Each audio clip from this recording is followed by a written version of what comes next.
गणित विषय के अध्ययन के लिए जो हमें सेट दिए गए हैं उसमें से प्रथम सेट ए के 1 नंबर के प्रश्नों के हम हल का अध्ययन करेंगे, जिसमें प्रथम प्रश्न इस प्रकार दिया है कि 2/3 का गुणात्मक प्रतिलोम होगा।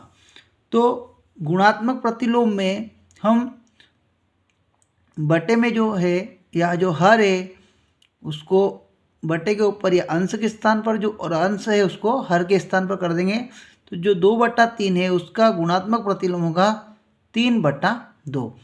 आपको परीक्षा में यहाँ पर 4 विकल्प दिए जाएंगे, आपको सही विकल्प को टिक करना है और उसे लिखना है। प्रश्न 2 इस प्रकार है, समीकरण x ऋण 2 बराबर 7 में x का मान होगा। तो इसके हल को समझने के लिए हम देखेंगे, हमें वहाँ 4 विकल्प देंगे, एक विकल्प हमने जो सही है वो चुनना होगा। तो यहाँ पर सही विकल्प कौन सा होगा, इसके लिए इसको देखेंगे कि x ऋण 2 बराबर 7 है, तो x बराबर 7 इसके स्थान पर रहेगा। ये जो ऋण का 2 है बराबर के इस ओर से इस ओर लाने पर इसका चिन्ह क्या होगा, परिवर्तित हो जाएगा, ऋण का हो जाएगा धन। तो 7 धन 2, 7 में 2 को जोड़ेंगे तो क्या आएगा, 9 उत्तर आएगा। तो इसके 4 विकल्प में से जो 9 उत्तर रहेगा सही रहेगा। इस प्रकार यहाँ पर अंकों को बदला भी जा सकता है। हमें इसकी प्रक्रिया को याद रखना है कि किस प्रकार हम अंग्रेजी के अक्षर को एक ओर रहने देते हैं और अंकों को दूसरी ओर ले जाते हैं। प्रश्न नंबर 3 इस प्रकार है, 10 की घात 0 का मान होगा। तो 10 की घात 0 का मान 1 होगा। यहाँ पर 10 के स्थान पर कोई भी अंक हो, यदि उसकी घात 0 है तो उसका उत्तर 1 ही होगा। यहाँ 10 के स्थान पर यदि अंग्रेजी का अक्षर भी लिखा हो, उसकी घात भी 0 हो तो भी उत्तर 1 ही होगा। प्रश्न नंबर 4, 5 सेंटीमीटर भुजा वाले घन का आयतन होगा। तो घन के आयतन का जो सूत्र है भुजा की घात 3 होता है। तो भुजा हमें क्या दे रखी, 5, 5 की घात 3 अर्थात 5 गुणित 5 गुणित 5। तो 5 का पहाड़ा 5 बार बोलेंगे तो 25 आएगा, और 25 का पहाड़ा 5 बार बोलेंगे तो 125 आएगा। तो आपका उत्तर होगा 125 घन सेंटीमीटर। लिखने का तरीका ये भी हो सकता है, और 125 सेंटीमीटर घात 3। आपको 4 विकल्प में से यदि यही सवाल होगा तो इस प्रकार के दोनों उत्तर में से जो विकल्प आपको मिले वो सही होगा। यहाँ 5 के स्थान पर 6, 7 या कोई भी अंक दिया हो तो आपको तरीका आना चाहिए कि घन के आयतन का जो फार्मूला है भुजा की घात 3 होता है, उसकी जो भी भुजा दे 5 की जगह जो भी अंक दे उसकी घात 3 करनी है, उसका घन निकालना है, जो घन आएगा वही उसका उत्तर होगा। प्रश्न नंबर 5, संख्या 25 का वर्ग है। तो 25 की वर्ग मतलब 25 की घात 2, 25 का गुणा 25 में करेंगे तो आप गुणा कर लें, या हम एकाधिकन पूर्ण से भी कर सकते हैं। 25 गुणित 25 तो इस 5 का गुणा इस 5 में 25 और 1 बढ़ा देंगे, 2 का 3 कर देंगे, 2 तिया 6, तो ये 625 इसका उत्तर होगा।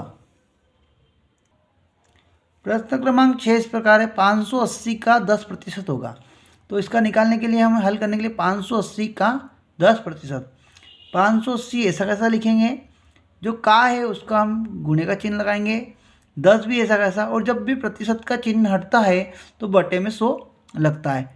1 जीरो से 1 जीरो ये वाली काटी, 1 जीरो से 1 जीरो काटी, 58 एकम 58। तो इस प्रकार 580 का 10% क्या होगा, 58 होगा। इस प्रकार जैसे 680 कर दे, 780 कर दे, या जो भी अंक कर दिए, लास्ट में 0 है, उसके 3 अंकों की संख्या है और लास्ट में 0 है, तो शुरू के 2 अंक उसका उत्तर होंगे। जैसे 400 का 10% 40 होगा, 500 का 50। इस प्रकार के सवाल हल कर सकते हैं, और इसका हल करने का ये तरीका है। 26 के घन में इकाई अंक होगा।